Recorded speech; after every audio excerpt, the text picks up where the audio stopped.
So in this short screencast, I want to discuss how to convert molecular equations into net ionic equations. And I'm going to do this specifically for a precipitation reaction.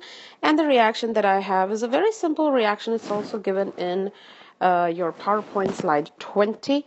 It says here that I have lead to nitrate. That's PbNO3 twice, and I have AQ written by that. And to that I'm adding 2 Ki, that too is aqueous, and it gives you 2 KNO3, which is aqueous, and PbI2 is the one which precipitates as solid. Now the first thing that you need to confirm for yourself, verify for yourself, is whether or not this equation is balanced. So you have to check that first.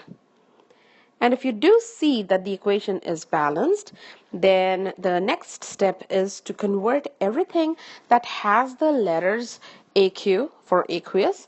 If you see that aqueous phase, break those into the corresponding ions and leave anything else, that means which has an S for solid, L for liquid, G for gaseous. You can leave that as is, but anything which has AQ written by it, that basically tells you that in water, in aqueous solution, it's going to break up and give you the corresponding ions. So for example, from PbNO3, you're going to end up with Pb2 plus 2NO3 negative.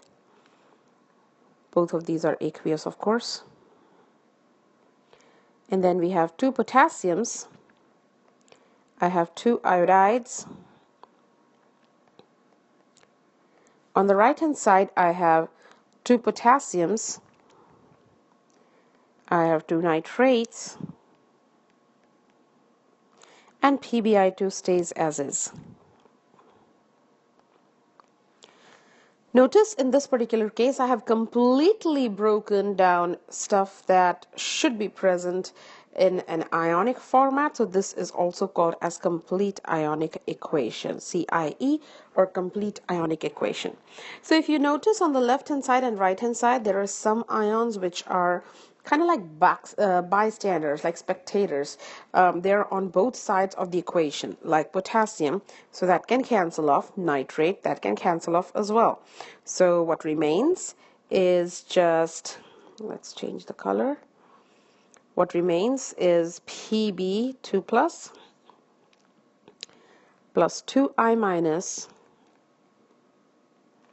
giving you PbI2, and that's the solid. And this equation that you got, this is going to be a net ionic equation.